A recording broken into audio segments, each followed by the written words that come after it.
देश को खतरे में डाला जा रहा है। नमस्कार, मैं हूं एमडी माथुर। इस समय हम पहुंचे हुए हैं सुल्तानपुर विधानसभा के ग्राम पंचायत सैदपुर में। यहां पर आपको दिखाई दे रहा होगा कि काफ़ी नेतागण मौजूद हैं। 2027 चुनाव आने वाला है। आप तमाम नेता गांव-गांव जाएंगे। यहां पर जो मौजूद हैं नेताजी, जो सामने तस्वीर दिखाई दे रही होगी, आप समाजवादी से हैं। अब इनके जो मुखिया हैं, उनके द्वारा गांव-गांव भेजा गया होगा कि जाइए आप सर्वे करिए कि क्या हालात है, हालात पिछला क्या था, क्यों हम हार गए हैं। अब नेता लगा दिए गए हैं।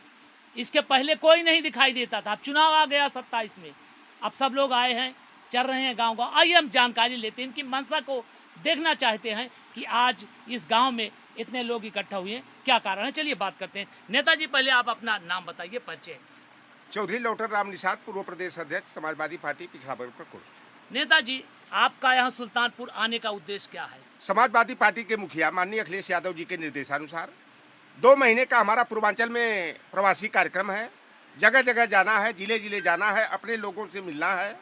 कहीं खटिया चौपाल के माध्यम से, कहीं पीडीए जन पंचायत के माध्यम से अपने लोगों की भावनाओं को समझना है। और हमारा कर्तव्य है कि कैसे समाजवादी पार्टी मजबूत हो, कैसे जो हमारे गैर यादव पिछड़ी जातियां हैं, गैर मुस्लिम जातियां हैं, कैसे समाजवादी पार्टी को मजबूती प्रदान करें। जो हमारे अंदर नफरत की भावना जो है भारतीय जनता पार्टी आरएसएस के लोगों ने पैदा किया, उस नफरत को खत्म करके सामाजिक सद्भाव स्थापित करने और 2027 का जो मिशन है, उस मिशन में जो है समाजवादी पार्टी की सरकार को बनाने के लिए मैं जौनपुर में 5 दिन का प्रवासी कार्यक्रम था। मैं वहाँ पर गया और पहली शुरुआत मैंने किया मछलीशहर विधानसभा में। जो कराची में एक हमारे गुरहू बिंद मर गए, 2020 से कराची जेल में बंद 150 मछुआरे जो मल्लाह केवट बिंद बिरादरी के लोग हैं, जो ओखा बंदरगाह पर जाते हैं और बड़े बड़े जो जहाज़ों के माध्यम से मछली बनाने का व्यापारी काम करते हैं, तो हमारे मल्लाह केवट बिंद समाज के जो गरीब लोग हैं 150 की संख्या में गाजीपुर, बलिया के, आपके सुल्तानपुर के, भदोही के और जौनपुर के बंद हैं। गुरहू बिंद मर गए और उसी गांव के 3 लोग जो है बसिरहा नंदापुर गांव है, 3 लोग अभी भी कराची की जेल में उस गांव के बंद है। तो मैं सर्वप्रथम अपनी जिम्मेदारी समझा कि मुझे वहां जाना है, क्योंकि हमारे देश के प्रधानमंत्री 56 इंच के सीना का दावा करते हैं और कहते हैं कि हमारी सेना कराची तक घुस करके मारेगी, लेकिन अपने देश के नागरिक 150 से अधिक संख्या में कराची जेल में बंद हैं। तो उनको वतन वापसी के लिए भारतीय जनता पार्टी की सरकार, नरेंद्र 56 इंच के सीना वाले देश के प्रधानमंत्री ने क्यों किया। मैं अभी कल जो है कि लंबुआ विधानसभा के कई गांव हैं, सोनावा से मैं शुरू किया, चाहे शिवपुर हो, सफीपुर हो, अधियारी हो, चाहे छतौना कला हो, छतौना खुर्द हो, साढ़ापुर हो, इन गाँवों में जो है मैं लोगों से इसी तरह से खटिया चौपाल के माध्यम से लोगों को जो है कि समाजवादी पार्टी को मजबूत करने का मैंने अपील किया। उनके जो गिले शिकवे भी थे, उनको भी मैं जो है रिपोर्टिंग कर रहा हूं और सारी रिपोर्ट मैं 3 जुलाई के बाद समाजवादी पार्टी के मुखिया माननीय अखिलेश यादव के सामने रख करके कैसे संगठन के नट बोल्ट को कसना है, जहां कहां हमारी पार्टी कमजोर है, किस कारण से कमजोर है, उसको उसमें सुधार लाने के लिए हम नीतियां सुझाने का। नेताजी, 1 मिनट, हमारा देश इस समय परेशान है, आप नीतियों, देश को खतरे में डाला जा रहा है। मैं मुद्दा उछाल करके आज ये देश के जो हालात है, पाकिस्तान के लोग जो हैं, जो हमारे यहाँ उपद्रव फैलाने का काम कर रहे हैं, उनसे निपटने के लिए प्रतिपक्ष आपके साथ है पूरी तरह से, लेकिन इसको केवल खेल और तमाशा मत बनाइए। गोदी मीडिया के माध्यम से जनता को गुमराह करने का काम न करो। मैं तो यूट्यूबरों को धन्यवाद देता हूँ। वहाँ का मुद्दा पहलगाम में क्या हुआ था, कहा कि आए चड्डी खुलवाए, खतरा हुआ कि नहीं, ये जान करके मारे, धर्म पूछ करके मारे। ये अर्णव गोस्वामी का ये का बयान रूप साफ तौर पर मैं राष्ट्रपति से नहीं डरता, इनसे और से नहीं डरता। राष्ट्र 2 का मुकदमा मेरे ऊपर कायम कराने की धमकी दी जा रही है, उससे नहीं डरता। मैं जो सच है मैं उसको तो आप देश की बात तो करना चाहिए। देश का आपका नेता क्या देश की बात कर रहे हैं, बताइए। देखिए, देश की बात, प्रतिपक्ष के लोगों ने कहा कि पाकिस्तान से 2-2 हाथ होना चाहिए, लेकिन गोदी मीडिया के लोग क्या कर रहे हैं। कोई कह रहा है कि कराची तक जो हमारा कब्जा हो गया, कोई कहता है इस्लामाबाद तक कब्जा हो गया। ये झूठी खबरें जो गोदी मीडिया वाले, चाहे अर्णव गोस्वामी हो, चाहे चित्रा त्रिपाठी हो, चाहे जो है कि रुबिया लियाकत हो, चाहे जो है वो कौन सिंह है, एक है नाम मैं भूला, इस तरह की जो पत्रकार हैं जो कि झूठी खबर प्रसारित करके जो है देश की जनता को गुमराह करने का काम कर रहे हैं। आप देखिए पुलवामा की ये घटना हुई थी और मैं साफ तौर पर मैं कह रहा हूं कि ये पहलगाम की जो घटना हुई है पुलवामा रिटर्न पार्ट 2 रही है। जब लोकसभा का चुनाव 2019 में आसन्न था और आरएसएस ने इंटरनल सर्वे रिपोर्ट दिया कि भारतीय जनता पार्टी जो है 130 से 140 के बीच में ही रहेगी, तो पुलवामा की घटना हो जाती है। और जब वहाँ के सत्यपाल मलिक राज्यपाल थे जम्मू कश्मीर के, उन्होंने कहा कि इन सीआरपीएफ के जवानों को एयर लिफ्टिंग कराई जानी चाहिए और जवान भी कह रहे हैं कि मेरी जान खतरे में पड़ जाएगी, हादसा हो जाएगा, लेकिन उनको एयर लिफ्टिंग न करा करके जो है उनको खटारा बस से भेजा गया। पुलवामा की घटना हो गई। जो मनमोहन सिंह को कहते थे सेना तुम्हारी, सरकार तुम्हारी, एनआईए तुम्हारा, रा तुम्हारी, जांच एजेंसी तुम्हारी, ये आतंकवादी कहाँ से आते हैं? और सीधे यही मोदी जी 2012 में आरोप लगाए थे कि यह आतंकवादी दिल्ली दरबार से आते हैं। तो आज ये आतंकवादी पहलगाम में कहाँ से आए? 300 किलो आरडीएक्स आया था, उसका पता क्यों नहीं लगाए? तो सरकार तो लगी हुई है, नेताजी अरे लगे कब हुए पता हैं एकदम। लगेगा? कब पता लगेगा? 15 अप्रैल को निशिकांत दुबे जाता है, मैरिज एनिवर्सरी मनाने, भाजपा का झारखंड का सांसद है, तो वहां पर चाक चौबंद पुलिस की सेना की व्यवस्था की जाती है। वहां पुलिस किसकी है? गृह मंत्रालय के अंतर्गत आती है, अर्धशासकीय राज्य है। दिल्ली सरकार की दिल्ली पुलिस नहीं होती है, गृह मंत्रालय की आती है। और वहां पर पहलगाम में 22 अप्रैल को जो घटना होती है तो 3 लेयर सिक्योरिटी जोन हो रहा है, तो आर्मी को एक दिन पहले क्यों हटाया गया? 19 चेक पोस्ट से जो को निष्क्रिय क्यों किया गया?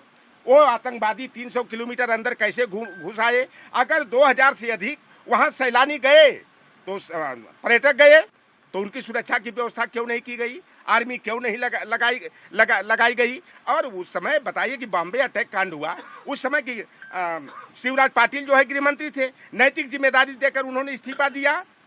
तो ये अमित शाह कुर्सी से क्यों चिपके हैं? इनको इस्तीफा क्यों नहीं दिया? तो नेताजी सुनिए, बात बहुत है, लेकिन सरकार पर क्या कहना चाहेंगे? जो इस तरह से हो रहा है, हमारे देश पर आक्रमण हो रहे हैं, हमारे वीर जवान शहीद हो रहे हैं, तो इस पर आपका क्या नजरिया है? मैं सरकार से मेरी अपील है और कहना भी है कि आपदा में आप अवसर की तलाश मत करो, राजनीतिक लाभ की बात मत सोचो, और बिहार और बंगाल के चुनाव में राजनीतिक लाभ लेने के मुद्दे पर न देश को भटकाने का काम करो।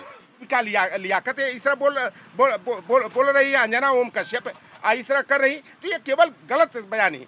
वहाँ पहले तो बात है कि हमारी सैन्य शक्ति में चूक कहाँ से हुई, हमारी सुरक्षा व्यवस्था की ढीली क्यों आई?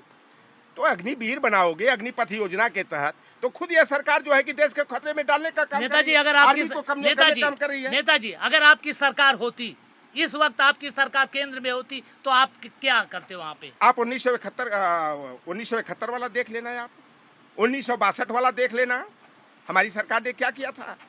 अरे इस तरह की ताकत की जरूरत होती है। केवल 56 इंच का सीना कहने से केवल 56 इंच का सीना हो जाएगा? मारे जा रहे हैं ना, मरवाया जा रहा है। हम तो कह रहे मरवाया जा रहा है। कश्मीर पे तमाम हो रहा है। कुछ नहीं, वो फर्जी सर्जिकल स्ट्राइक दिखाई जा रही है, ये झूठे करें, उनका वो तहस-नहस कर दिया गया, वो बंकर पाकिस्तान पर बहुत कांड हो रहे हैं, देखा भैया। मेरे देखिए, ये जो है ना, ये सरकार प्रायोजित तरीके से करा रही है। जिस तरह से पुलवामा के मुद्दे पर जो है छद्म राष्ट्रवाद का मुद्दा उछाल कर, ये भारतीय जनता पार्टी वाले संघ से उपजे हुए लोग हैं, संघ नियंत्रित संगठन है। मतलब आप आरोप लगा रहे हैं सरकार पर कि सरकार करा रही है?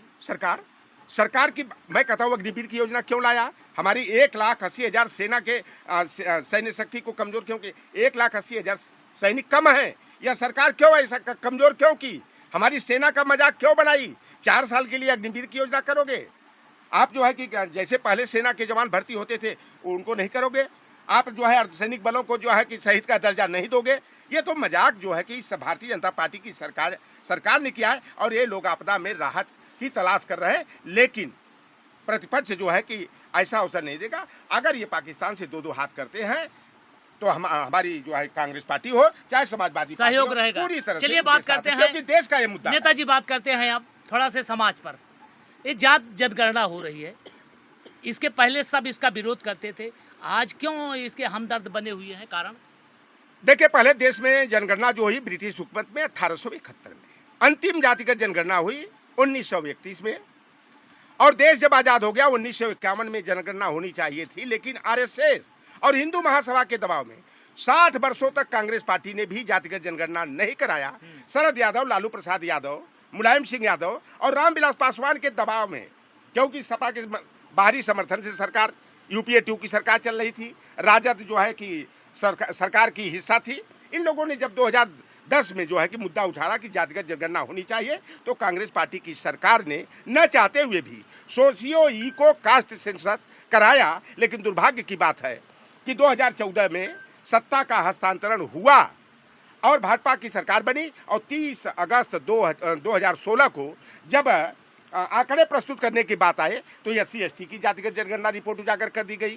धार्मिक अल्पसंख्यक मुस्लिम, सिख, ईसाई, बौद्ध, जैन, पारसी, रेसलर की कर दी गई, ट्रांसजेंडर यानी हिजड़ों की कर दी गई, दिव्यांग की कर दी गई, लेकिन ओबीसी के आंकड़ों को छिपा दिया गया। जब हमारे ओबीसी महासभा के लोग विरोध प्रदर्शन करने लगे तो 5 जून 2018 को लोकसभा चुनाव को देखते हुए 2019 का, राजनाथ सिंह उस समय गृह मंत्री थे, अब डिमोशन हो गया है, रक्षा मंत्री हो गए हैं। इन्होंने RGI registrar general of India और सेंसस कमिश्नर जो गृह मंत्रालय के अंतर्गत आता है, उन अधिकारियों की मीटिंग बुला करके प्रेस कॉन्फ्रेंस करते हुए उन्होंने कहा था कि 2021 का हम कास्ट सेंसस कराएंगे और 2024 तक ओबीसी के आंकड़े प्रस्तुत करेंगे। लेकिन कोरोना के बहाने इन्होंने जातिगत जनगणना 2021 में नहीं कराया और गृह राज्य मंत्री नित्यानंद राय को आगे करके सुप्रीम कोर्ट में हलफनामा डलवा दिया कि टेक्निकल कारणों से हम जनगणना नहीं कराएंगे। भाजपा के राष्ट्रीय अध्यक्ष रहे कभी, आज जो है कि सड़क परिवहन मंत्री हैं नितिन गडकरी ने कहा जो जातिगत जनगणना की बात करेगा उसके ऊपर लात पड़ेगा। योगी आदित्यनाथ और केशव प्रसाद मौर्य ने कहा कि जातिगत जनगणना कराने से नफरत पैदा होगी, सामाजिक सद्भाव बिगड़ जाएगा। आज स्वागत कर रहे हैं जातिगत जनगणना। ऐसा क्यों कहा है? क्यों ये हमारे इंडिया गठबंधन की जीत है, यह समाजवादी पार्टी के PDA की जीत है। क्या आपका नेता कहे कि इसको जनगणना कर लीजिए कि हम लोग पहले से चिल्लाते रहे जातिगत जनगणना कराओ, संविधान के अनुच्छेद संख्या 15(4), 16(4), 16(4) के तहत जिसकी जितनी संख्या भारी उसकी उतनी हिस्सेदारी अच्छा, हो। इसकी जात गणना जब जनगणना हो जाएगी तो जो दलित पिछले वर्ग, इससे क्या लाभ होगा? आपके घर में 7 सदस्य हैं तो 7 सदस्य के हिसाब से दाल बनती है, चावल बनता है, रोटी बनती है। ये नहीं ना कि 20 किलो आटा बना दे के 7 सदस्यों के लिए। एक उसका एक नियम होता है ना, कितना चावल बनेगी, कितनी दाल बनेगी, कितनी सब्जी बनेगी और भी जो सामग्री है।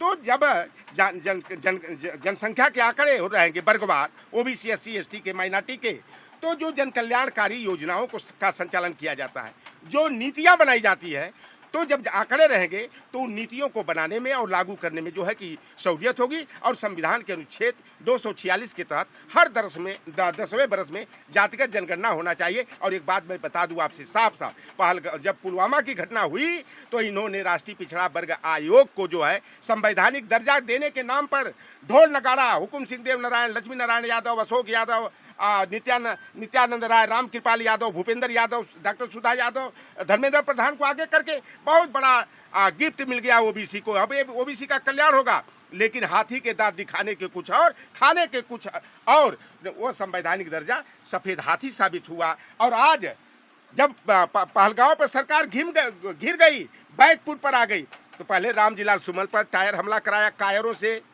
करड़ी सेना भरड़ी सेना वालों से, और उस पर भी जब डैमेज कंट्रोल नहीं हो पाया तो इन्होंने कहा कि जातिगत जनगणना कराएंगे। यह जो कराए हैं। चलिए नेता जी, अब तो आपका मुद्दा है, आप जनगणना कराएंगे सब कुछ, ये तो आपकी बात है।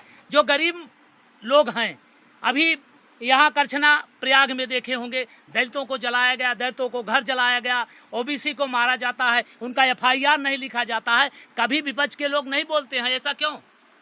देखिए, जो करछना में घटना हुई और सामंती ठाकुरों ने मजदूरी करने के लिए, बधुआगिरी करने के लिए एक दलित वर्ग के व्यक्ति को बुलाते हैं। वह पहले तो मना कर देता है, फिर भेजकर अपने दूतों को बुलाते हैं और उसको गेहूं के बोझ में बांध करके जिंदा जलाकर मार दिया। लौटर राम निषाद पहला व्यक्ति रहा। मैं गया, उस मुद्दे को गर्म किया और माननीय अखिलेश यादव जी को रिपोर्ट दिया व्हाट्सएप के माध्यम से। अखिलेश यादव जी ने 11 सदस्यीय प्रतिनिधिमंडल 2 लाख के चेक के साथ भेजने का काम किया। हमारी पार्टी आज सत्ता से बाहर 8 साल से है, लेकिन जहां भी घटना दुर्घटना हो रही है, हमारे नेता के माध्यम से पीड़ित पक्ष को जो है कि हम लोग आर्थिक मदद देने का, उनका आंसू पोंछने का जो है कि हम लोग काम कर रहे हैं। लेकिन यह हिंदू के नाम पर सरकार बनाने वाली भारतीय जनता पार्टी पहले तो मुसलमान को टारगेट में लिया, फिर यादव को लिया, इसके बाद निषादों पर नंबर लगा, तड़ातड़ धड़ाधड़। नेताजी सबका साथ सबका विकास होता है ना। ये सबका साथ सबका विकास सबका विश्वास सबका प्रयास की बात करके या केवल सबका साथ लेकर के अपनों का यानी अडानी अंबानी का, मेहुल चोकसी का, नीरव मोदी का, निशान मोदी का भला करने का काम कर रहे हैं। 50,000 सुल्तानपुर के किसी गरीब कृपा किसान का अगर सहकारी समिति का हो, चाहे भूमि विकास बंद का हो, अगर कर्जा होगा तो आरसी जारी होगी, हथकड़ी लगेगी, कारागार में बंद। इन विचार के तहत जो जनसंख्या अनुपात में प्रतिनिधित्व यानी सभी वर्गों को नौकरी देने का मुद्दा है, उसको जो है खत्म करने का काम किया जा रहा है। चलिए नेताजी, आखिरी सवाल होगा आपसे, जो हमारे उत्तर प्रदेश के हैं अक्सर करके देखेंगे कि यहाँ पर जंगल राज चल रहा है, दलित, पिछड़े, मुस्लिम तमाम ऐसे लोग हैं जो पीड़ित हैं, दरोगाओं से, थानाओं से और कर्मचारियों से उनकी कोई सुनवाई नहीं होती है। तो जब आपके आवाज़ आपके पास जाएगी, जाती होगी, तो क्या उनके लिए कुछ विधानसभा में उनके ऊपर कोई कार्रवाई नहीं होती? तो क्या आवाज़ कभी उठी? पहली बात मैं बता दूं, ये भारतीय जनता पार्टी का मोटो क्या था? भय मुक्त समाज, भ्रष्टाचार मुक्त समाज। लेकिन विपक्ष में आप बोलना चाहिए। मैं तो बोल रहा हूँ, बुलवाइए हमसे ना। तो ये कहते थे 11 बजे, 12 बजे, 1 बजे रात गहना से लद कर कोई बहन बेटी जाएगी, कोई छिड़खानी नहीं करेगा। महिला दरोगा बीबीडी थाने से उठा ली जाती है, रात भर कमरे में बंद करके रखी जाती है। उसके साथ क्या हुआ होगा?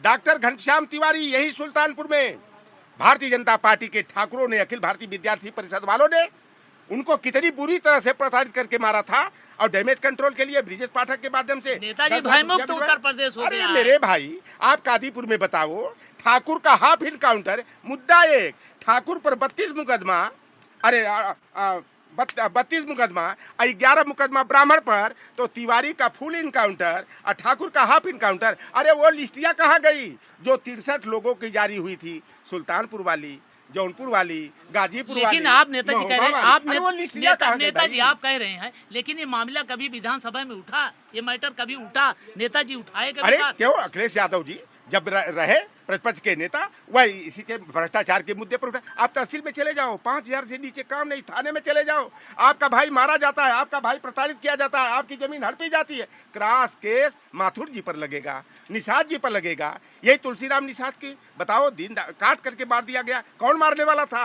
राजेश निषाद की हत्या कर दी गई, राजकुमार की हत्या कर दी गई। एक मठ हमारे बाबा का कोई है, उस मठ पर कब्जा कौन कर लिया? एक सिंह साहब हैं जिनका यही अगल बगल में मेडिकल और हॉस्पिटल चलता है। ये लोग तो आज पूरी तरह से, मैं तो कहता हूँ ना, सामंतवाद पूरी तरह उत्तर प्रदेश में ठाकुरवाद कायम है। आशीष उपाध्याय को बस्ती में मार दिया गया, यहाँ पर तिवारी को मार दिया गया, जो बनारस में शुक्ला को मार दिया गया। नेताजी बहुत कांड है, लेकिन अब की मुद्दा क्या होगा चुनाव का आपका? हमारा मुद्दा जो है सामाजिक न्याय के मुद्दे पर, पीडीए को सम्मान के मुद्दे पर, और छात्र नौजवान हमारे जो नौकरी की तलाश में दर दर भटक रहे हैं। एक पीढ़ी हमारी खत्म हो गई, नौकरी और रोजगार के अवसर को भारतीय जनता पार्टी ने खत्म कर दिया। मैं छात्र नौजवानों का भविष्य बनाने के मुद्दे पर, किसानों को आत्मनिर्भर बनाने के मुद्दे पर, और भय मुक्त भ्रष्टाचार मुक्त समाज बनाने। और अखिलेश यादव तो तकनीकी पॉइंट पर काम करते हैं। अखिलेश यादव ने पढ़े लिखे बच्चों को, चाहे ब्राह्मण का बेटा हो, चाहे चबरपासी निषाद का बेटा हो,